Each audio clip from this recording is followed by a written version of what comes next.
लगता है अली कुजान का दिल भर गया गाड़ियों से। हाँ, तब्दीली करके अच्छा किया हमने। देखो मौसम कितना अच्छा है, ये ठंडी हवाएं। वाकई क्या खूबसूरती निकल कर आई है। सारा कमाल आपका है। वैसे सब तुम्हारी उस मॉडल यानी आया की बातें कर रहे हैं। अलमास, तुम्हें टीम के साथ बैठना चाहिए। मुझे मॉडल से कुछ जरूरी बातें करनी है। अब हम इन मैडम की टेबल पर भी नहीं बैठ सकते हैं। चाहे दिखावे के लिए ही सही, लेकिन मेरे साथ तमीज से रहना। तुम्हारी कोई भी हरकत पकड़ी गई तो फिर देखना मैं तुम्हारे साथ क्या करती हूँ।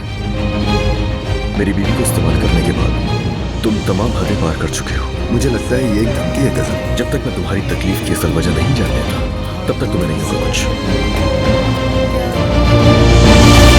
ये मोहब्बत बदुआ बन गई है।